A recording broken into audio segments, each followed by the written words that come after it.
Olá pessoal, estamos aqui diretamente da Arena Cultural de Castelo Branco, sede da Clips Academia, para dar início a uma série de entrevistas com personalidades importantes nesses 60 anos de Clips Academia.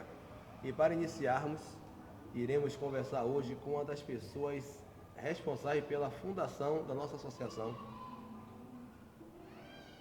professor, um professor diferente, a pessoa que era responsável pela parte burocrática da academia, que me ajudou muito a ser hoje a pessoa que eu sou. João Mister. Estou à Olá, João, disposição. como vai? Tudo bem? Tudo bem? Tudo bem lá. E não deixa de ser um capoeirista, não é isso? Com certeza. João, converse com a gente um pouquinho, diga aí sobre a sua trajetória, como foi que você conheceu a capoeira, essa coisa que a gente sempre vai fazer com os entrevistados. Perguntar como foi que iniciou, como conheceu a capoeira e, enfim, aí vocês vão falar disso melhor que eu. Ótimo. Olha, a capoeira eu já conhecia antes da época de Mestre Paulo dos Anjos, porque já existia a capoeira que era considerada capoeira folclórica. Por exemplo, quando tinha festa de largo, festa de ano, aí que se reunia aqueles capoeiros lá do bairro mesmo e começava a desenrolar capoeira, né? Como Nadinho, Gesso Quadrado, né? E outros mais que foram desenvolvendo, Bitonha. Então, a partir daí foi que eu comecei a conhecer a capoeira, né? Mais para frente, lá mais ou menos em 1965, né? Foi que um amigo chamado Regis trabalhava em Brotas e ele, né, me falou que tinha um rapaz que era um ótimo capoeirista, que era Paulo dos Anjos. Se eu queria conhecer ele, se queria trazer para o pessoal conhecer, eu digo, ótimo, pode trazer. Né? Vou preparar um almoço, você traz ele e aí a gente conversa melhor sobre capoeira. Então, desse dia que ele foi, ele disse, está certo, então eu vou falar com o Paulo dos Anjos. Posso falar? Pode. Ele falou com o Paulo dos Anjos. Aí Paulo dos Anjos perguntou a ele, vem cá, é seu amigo mesmo? Ele fez, é meu amigo, é de lá, conterrâneo meu. Ele disse, ó, então eu não vou sozinho, porque capoeira não se faz só. Né? Eu vou levar meus amigos. Posso levar meus amigos? Aí ele disse, pode sim, tranquilo, vai ser melhor até. Aí resultado, falou comigo, marcamos uma data, e essa data foi que reuniu todos esses capoeiristas. Então, ou seja, os melhores capoeiristas da época, Paulo reuniu e levou para esse evento, entendeu? E aí era Canjiquinha, era Paulo do Limão, era uma série deles que desenvolvia capoeira, ele levou. Então começaram a brincar, aí foi uma coisa diferente para a comunidade, né? Que eu fiz na sede lá, que eu trabalhava lá com a sede, não era nem do Brasil, era outra sede que eu tinha, que era do Gamboa. E aí o pessoal se reuniram e aí foi aquela festa maravilhosa. Convidei a comunidade, encheu a sede e Paulo começou a desenvolver esse trabalho a partir daí, entendeu? E aí, desenvolvendo para lá, desenvolvendo para cá, ele aí disse o seguinte, João, eu acho que eu gostei tanto daqui que eu vou passar a morar aqui também, o Paulo dos Anjos, né? E aí pronto, conseguiu fazer uma casa lá e aí começou a desenvolver, né? Arranjou uma criatura, começou a fazer, ter família e daí começou o processo da capoeira se fortalecer mais, que a capoeira já disse que já existia, mas não era capoeira técnica e profissional como Paulo implantou. Sim. Essa que a gente vive até hoje. Então foi mais ou menos essa situação. Meu tio João, a gente sabe que o senhor foi uma das pessoas que ficou responsável por seu irmão mais novo, né? Jorge Satélite, que não era satélite na época, a treinar capoeira. Né? O senhor foi responsável, falou a sua mãe, minha avó admiriu, que se responsabilizava pelo seu irmão. Me conte um pouco sobre isso aí. É interessante, que capoeira naquela época era considerada, quem jogava capoeira era marginal, tá entendendo? Então minha mãe já tinha, não queria ter um filho que fosse para essa linha, né? Eu tive que convencer ela, minha mãe, pode deixar ele jogar a capoeira dele, tá entendendo? Que eu tomo conta dele. Eu pago a mensalidade todo mês certinha para que ele faça. Porque ele vai evitar de ele estar brigando na rua. Porque quem passa, ele discute com ele, ele vai dar brigando. Ele brigava muito. Entendeu? Aí eu fui tirando ele para a técnica. Se você gosta de brigar, vamos fazer de conta que está batendo e não está. Então era esse meu pensamento na época, né? Que foi os golpes que a gente, né? Só atinge quando quer. Quando não quer, faz só a menção que vai atingir. E aí, resultado, ele começou a gostar, né? Aí começou a melhorar, aí já não brigava mais assim, entende? Foi melhorando bastante, né? Do comportamento que ele tinha com o aprendizado da capoeira. Entendi. Em relação à Clips Academia, porque assim, não foi logo criado de uma hora para outra, né?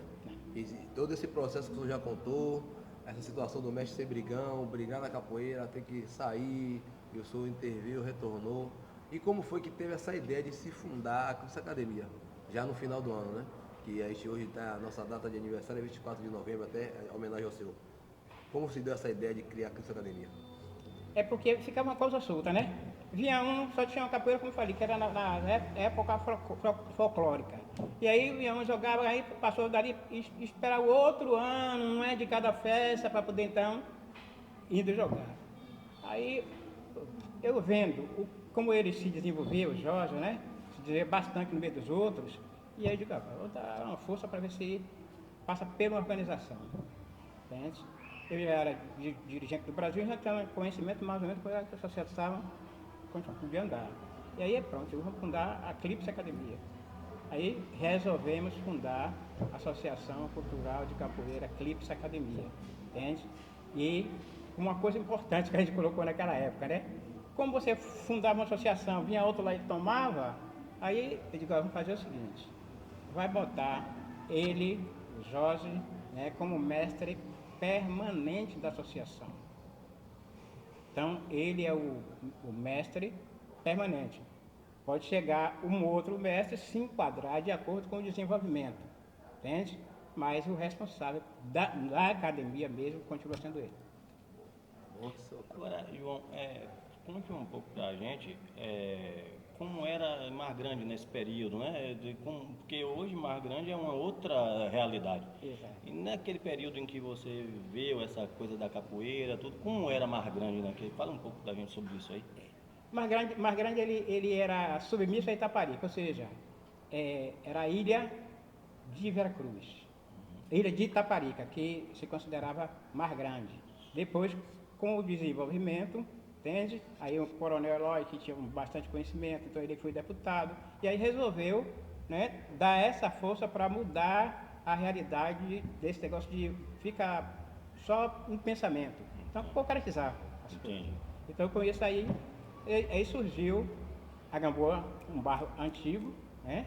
E aí começou a desenvolver.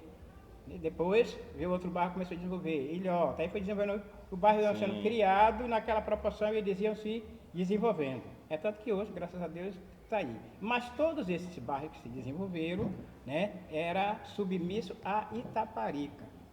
Até os impostos não iam para os bairros, ia para Itaparica.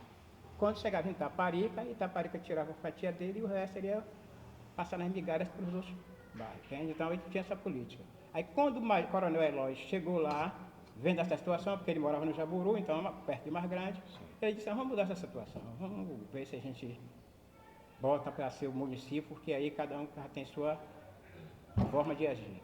Aí pronto, isso aí reuniu com os deputados e o pessoal da ilha, e aí botou Mar Grande. Entendi. E nesse contexto, você já fazia parte da questão de atividade, né? Fazia as suas partes comunitárias, ações nesse direcionamento de melhoria da comunidade em geral. Isso. É porque esse negócio de cuidar da comunidade é uma tradição. Meus avós foram assim, trabalhando a vida toda para a comunidade, né? Meus pais, meus tios. Então a família toda veio nesse sentido de ajudar a comunidade. Certo. Entendeu? E aí pronto. Minha avó era a alfaiate da ilha, porque ela era costureira, mas ela fazia roupa de homem, também fazia paletó, fazia a cirola, esse negócio todo ela trabalhava. Independente disso, ela ainda era professora leiga, dava aula em casa para os meninos, né? O pessoal ia trabalhar e dando Estevam, deixa aí para esse menino para a senhora ensinar. Minha avó ficava ensinando. Aí minha mãe ajudando também, ensinando. Aí minha mãe passou a ter o apelido de minha mestra de Nil. Então o pessoal que passaram por ela, aí, né, chamava ela de mestra. Até o último dia ela chamava ela de minha mestra de Nil. agora eu tenho uma curiosidade, Milton. Muitas pessoas me perguntam hoje, por que Clips? Por que Clips? Porque Clips é academia. Olha, a Clips Academia, eu trabalhava no campo, né? lá em Baza. E aí, um dia, eu desci na ladeira da federação, à minha esquerda, né? Aí tinha uma lavanderia, para quem é antigo deve saber ainda. E lá tinha assim, clips. Eu digo, olha rapaz, que coisa interessante. Clips é que se dá a ideia de uma coisa rápida. E satélite tem esse negócio de capoeira rápida. Já foi. Aí eu digo, olha, eu associei uma coisa a outra. E aí de eu botar somente a clipe, aí eu botei clips academia. É a curiosidade, muita gente pergunta. Todo mundo pergunta, por Então, que clips? vem da rapidez, Da né? velocidade, olha aí. Da rapidez do. Tá, às vezes nem joga com rapidez, mas o pensamento já é rápido. É isso aí. Bom, aí aproveitando o ensejo da Clipes, aí conte mais pra gente, depois, quando você veio para Castelo Branco, essa outra parte da associação, como foi que você conduziu isso?